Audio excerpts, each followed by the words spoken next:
Hi, Jason. Hello. Taylor. I just wanted to start by saying I'm not sure whose voice I've been hearing more, yours or Governor Cuomo's. Oh Lord.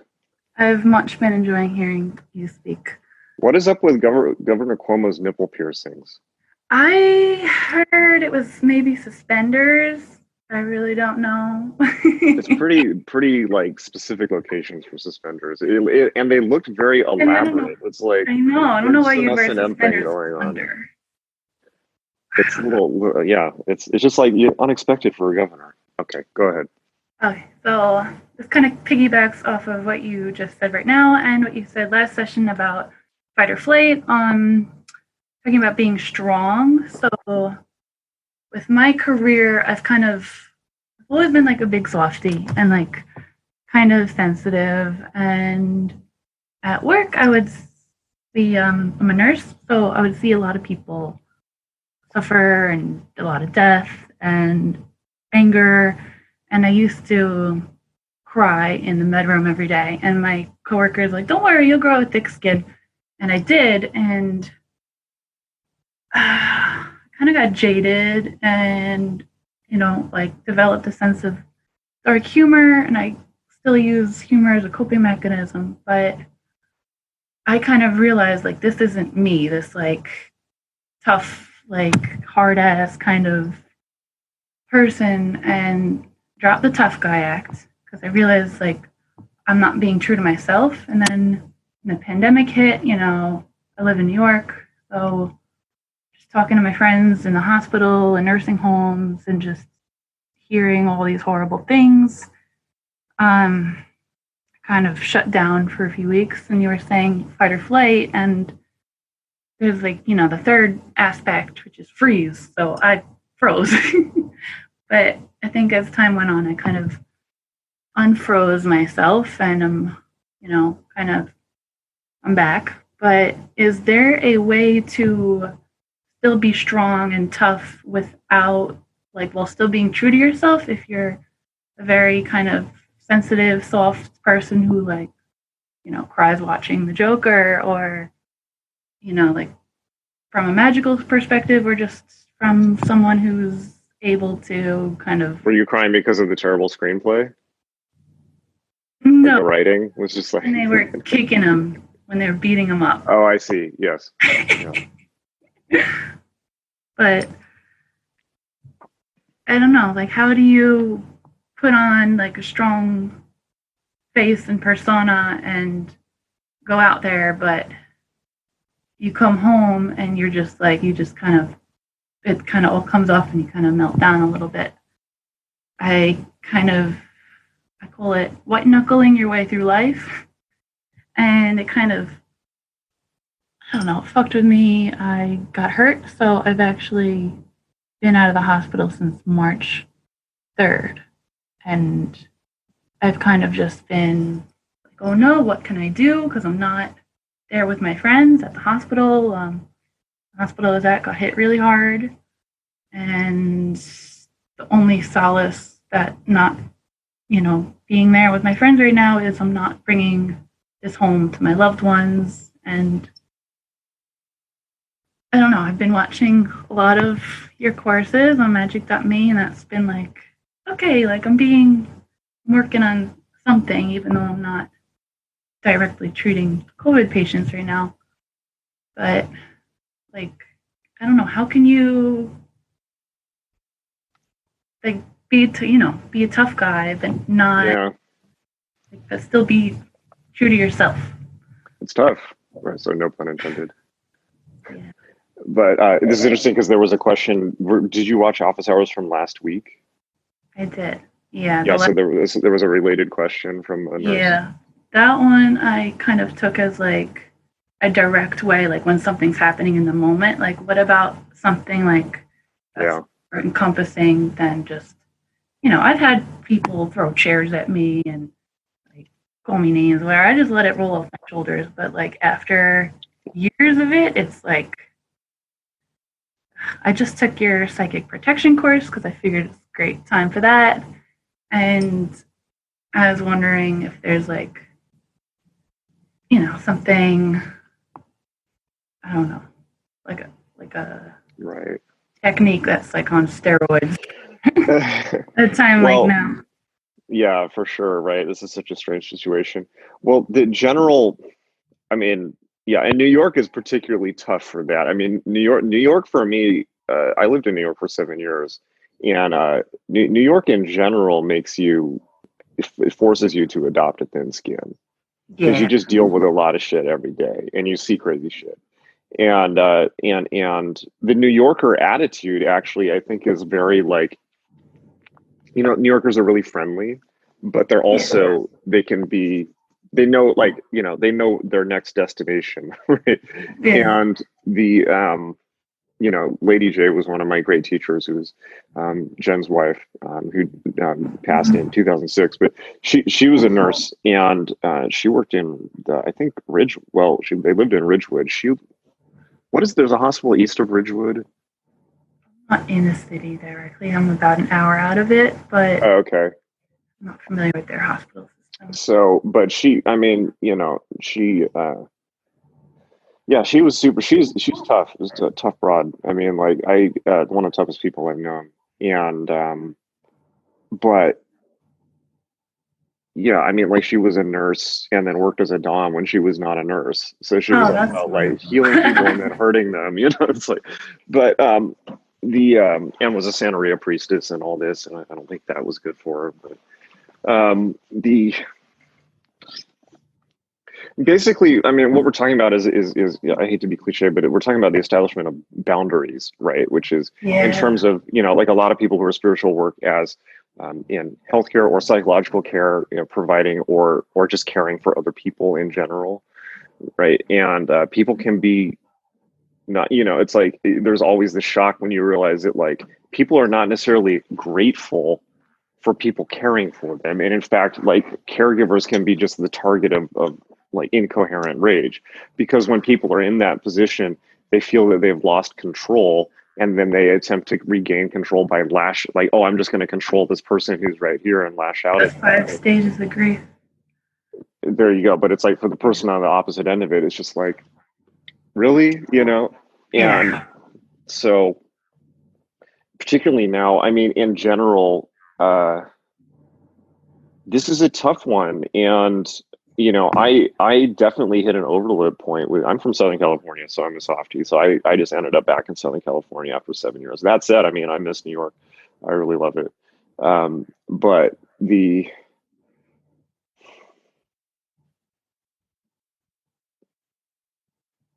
in general, obviously, lesser banishing ritual, the pentagram, particularly when you come home, and just to establish an impervious aura, is a really good idea.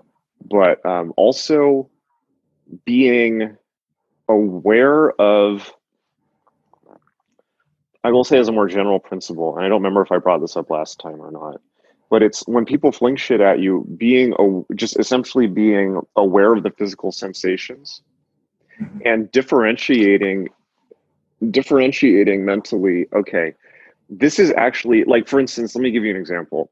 If somebody, like, spews at you, like, "Rah, rah, rah, rah, rah," which happens from time to time, and it's extremely unpleasant, you immediately get a locked up sensation in your body, and it doesn't feel pleasant, and it feels like almost like they've hurled a negative energy ball at you, right? And you physically Yeah. respond to it.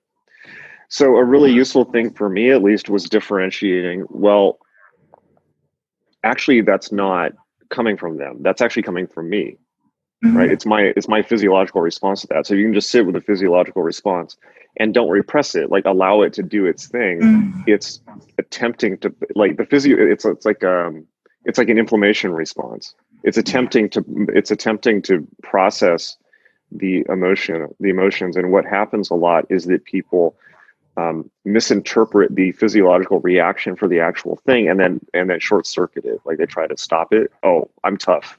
So no, actually, you should allow it to process so that it processes out. And your one of the most useful things I've learned in my life is that your body knows very well how to process trauma if you just let it, right? If you just get out of your own way and you just sit with it, like like everyone does, particularly in this culture, people do 10 billion things to avoid unpleasant feelings. where actually, if you just sit and you feel the unpleasant feeling, possibly on a break at work or when you come home, just sit with a feeling and allow it to be unpleasant and just sit with it. Eventually it will clear on its own, right? Because you're trying to process it through, and as an intuitive person, you know this, but super intellectual people, it takes us a while to figure it out. Your body is your body is the primary source of emotional intelligence, right? And intelligence and your mind in general. The body and the mind aren't separate, right? So if you allow the body to move through the feeling, it's super intelligent. And Peter Carroll said at one point, it's like, he was paraphrasing Nietzsche, said that, there's more wisdom in the body than in, all of the collected written works of all humanity, right? If you just allow your body to do its thing, it will clear the trauma for you. That takes a significant amount of emotional maturity, and it takes it takes a deep understanding of time where you can just step back and say, okay, well, this hurts now, but it won't in the future. And if I just sit and feel it, it will clear and it will change because the nature of the universe has changed anyways. So hopefully that's not too metaphysical, but it's extremely practical. And the technique, the specific meditation technique for this is Vipassana, right? Which is essentially sitting, and Vipassana is core Buddhist meditation, but it's basically just it's basically sitting there for long periods of time without moving and just noticing the sensations in your body. Sounds easy, really difficult. And because almost everything we do is to avoid that stuff. But it turns out that practice clears emotional issues really quickly, amazingly quickly. It's best done on a retreat, and the retreats are usually 10 days. You can find them. Maybe you're aware of it. Not right now. So as opposed to Raja Yoga? Yeah. Yeah. For most people. And people tend to gravitate towards one or the other, but Raja Yoga it's a different practice for dealing with the world right now as it is. Vipassana is a more direct technique. Raja Yoga operates on much more subtle levels of the organism, but in general, establishing boundaries in terms of, okay, what are my boundaries with the news? Right, I barely watch the news right now. Yeah. Right. What are my boundaries with people? You need to know internally, what is the line at which I say no? People have a real problem with this. Yeah, I do. Well, almost everyone. A lot of people, everyone, yeah. But you have to, particularly if you're service oriented, it's like, okay, well, you need to decide internally, what is the line at which I'm not okay, right? In which I have to say, okay, time out. You're angry right now. Let's return to this in 5 minutes. This is not okay for me. And people will push you until they get that very often. And in almost all cases, they will stop at that point. And in a lot of cases, when people are exploring, or they're range finding, or they're testing, they'll keep pushing until they find that, because they need to know where that is with people.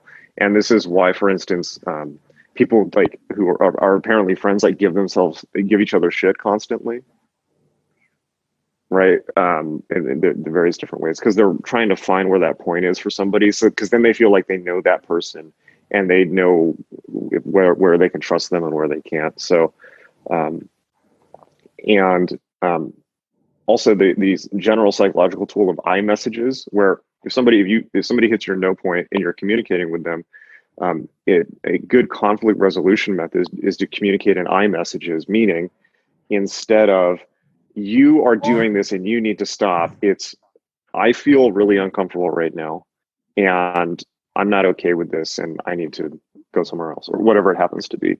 You can't argue with an I message, right? It's like, well, you can't say, no, you don't feel that way. It's like, it doesn't make any sense. So, but I think in general, also, it sounds to me like you are perhaps feeling guilty about not being on the front lines, Yeah. And that might be part of the underlying thing as well. And You walk out the so, doors. Thank you, healthcare workers, and people messaging me. Thank you for your service. I'm like, I'm out on disability with busted neck right now, and then I have to tell like every day. I took off that I'm a nurse on some of my stuff, and it's just like I feel really guilty. I like talk to my therapist about it. I'm just like, like literally, I got out of work a week before this like really hit in New York. oh, wow. Okay. So And you don't think that might have been for a reason? I think it was. I was at my wits Well, before. yeah. And how helpful can you be to people if, Yeah, exactly. And do you think that there will not be a need for healthcare workers in the future, No, absolutely. even in this situation, Yeah, you're 2 years from now? yeah. Yeah. It's done a lot. So It doesn't negate it. do you think they're part of the message? So do you think that it's possible that you might have been, what was happening there was you being, that you're needed later, and therefore it's important for you to sit this cycle out, Yeah. and that possibly that other people are more suited or more positioned to deal with what's right now, but you will be better positioned and suited to deal with things later? Mm-hmm. Okay. If you got taken off a week before, I mean, It's crazy the timing. so sitting out around is not quitting. No. Right. And in fact, it may be a better strategy, because if you were already at your wit's end, then you weren't well suited to that role anyways, and somebody else would be better suited to it at that time. Right. So it may not have been helpful for you to be helping at that time or now. No. So how does that change it? I don't know. That kind of makes me feel like that I wasn't good enough to help, but just definitely not in a good space. But I wasn't the only one. Everyone was kind of like, they've had it. Yeah. But everything's a team effort. Right. Absolutely. And just to reiterate, sitting out around is not the same as not being part of a team. No, absolutely. And it's clear to me that you have a very good heart, that you are very focused on helping, and that you will be helping, and that you may be helping at a time where you're better rested and you're much more suited to the job at hand. Absolutely. Right? In which case, might it actually be critically important for you to be resting and doing your own thing right now, so that you can be more effective to help people later? Absolutely. Thank you, Jason. You're welcome.